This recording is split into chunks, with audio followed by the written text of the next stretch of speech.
Hi dears, welcome back. ഇന്ന് ഞാൻ വന്നിരിക്കുന്നത് തിരുവനന്തപുരം സ്പെഷ്യൽ ഒരു സ്നാക്കും ആയിട്ടാണ്. നമുക്കിന്ന് കാരവട തയ്യാറാക്കി എടുക്കുന്നത് എങ്ങനെയാണെന്ന് നോക്കാം. വീട്ടിൽ എപ്പോഴും ഉള്ള ചേരുവകൾ മാത്രം മതി, തയ്യാറാക്കി എടുക്കാൻ എളുപ്പമാണ്. അകം നല്ല സോഫ്റ്റ് ആയിട്ട് പുറമേ നല്ല മുരിഞ്ഞിരിക്കുന്ന വടയാണ്. നാട്ടിലിപ്പം മഴക്കാലം കൂടിയാണ്, അപ്പോൾ ചൂട് ചായയുടെ ഒപ്പം കഴിക്കാനൊക്കെ നല്ല ടേസ്റ്റാണ്. അപ്പോൾ അതിൻ്റെ കൂടെ കഴിക്കാൻ പറ്റുന്ന ഒരു തേങ്ങാ ചമ്മന്തിയും കാണിക്കുന്നുണ്ട്. നല്ല ടേസ്റ്റുമാണ്. നോക്കാം റെസിപ്പി എങ്ങനെയാണെന്ന്. അപ്പോൾ വട തയ്യാറാക്കാൻ വേണ്ടിയിട്ട് ഞാനിവിടെ കുറച്ച് കാര്യങ്ങൾ കുതിർത്തി വെച്ചിട്ടുണ്ട്. 1 കപ്പ് ഇഡലി അരി ഞാൻ എടുത്തിരിക്കുന്നത് 240 ml കപ്പാണ് കേട്ടോ. 2 ടേബിൾ സ്പൂൺ ഉഴുന്ന്, 3 ടേബിൾ സ്പൂൺ കടലപ്പരിപ്പ്. കടലപ്പരിപ്പിന് പകരം വടപ്പരിപ്പാണ് കൂടുതൽ നല്ലത്. വടപ്പരിപ്പ് ഇല്ലെങ്കിൽ കടലപ്പരിപ്പ് എടുക്കുക. സാമ്പാർ പരിപ്പല്ല. അതിൻ്റെ കൂടെ തന്നെ 2 വറ്റൽമുളകും കുതിർന്ന് വരാൻ വേണ്ടിയിട്ട് ഇട്ടിട്ടുണ്ട്. നല്ല എരിവ് വേണമെന്നുള്ളവർക്ക് ഒരു 3-4 എണ്ണം വരെ ചേർക്കാം കേട്ടോ. കുഞ്ഞു കുട്ടികളൊക്കെ ഉള്ളതാണെങ്കിൽ 2 എണ്ണം മതിയാവും. ഇതെല്ലാം കൂടി 2 മുതൽ 3 മണിക്കൂർ കുതിർത്തിയെടുക്കുക. കൂടുതൽ നേരം കുതിരാൻ വേണ്ടി വയ്ക്കരുത്, എന്നാൽ നമ്മൾ വട ഉണ്ടാക്കുമ്പോൾ എണ്ണ കൂടുതൽ കുടിക്കും. ഇനി ഇതെല്ലാം നമുക്ക് ഓരോന്നായിട്ട് അരച്ചെടുക്കണം. അരച്ചെടുക്കുമ്പോൾ ശ്രദ്ധിക്കുക, ഇത്രയും വെള്ളം ഒഴിച്ചിട്ട് അരച്ചെടുക്കരുത്. നമ്മൾ ഉഴുന്ന് വടയ്ക്കൊക്കെ അരയ്ക്കുന്ന പാകത്തിൽ വേണം അരച്ചെടുക്കാൻ. അതുകൊണ്ട് ഇതിലുള്ള വെള്ളം മൊത്തം മിക്സിയിൽ ഒഴിച്ച് അരയ്ക്കരുത്.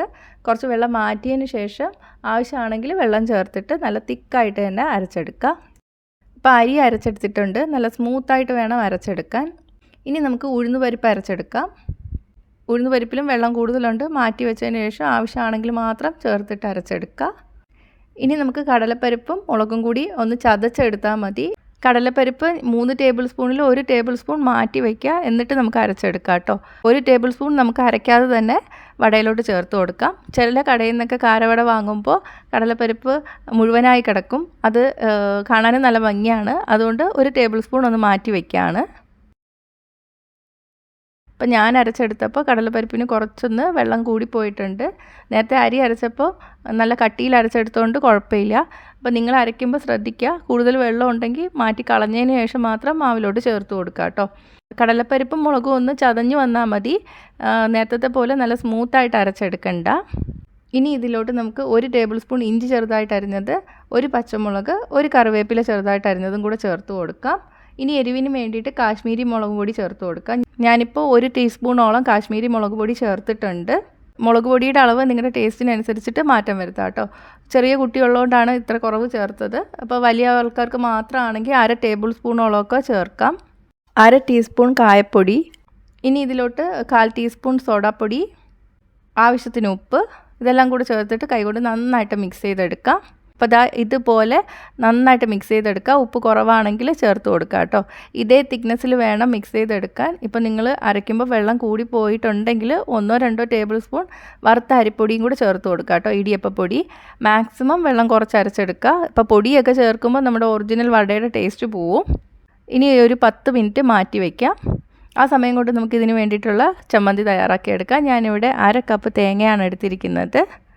1/2 ടീസ്പൂൺ പൊട്ടുകടല, 1/4 ടീസ്പൂൺ നല്ല ജീരകം, 2 ചെറിയ ഉള്ളി, 1 ഇഞ്ച് കഷ്ണം ഇഞ്ചി, 1 പച്ചമുളക്. പച്ചമുളകിൻ്റെ അളവ് നിങ്ങളുടെ എരിവിനനുസരിച്ചിട്ട് മാറ്റം വരുത്തുക.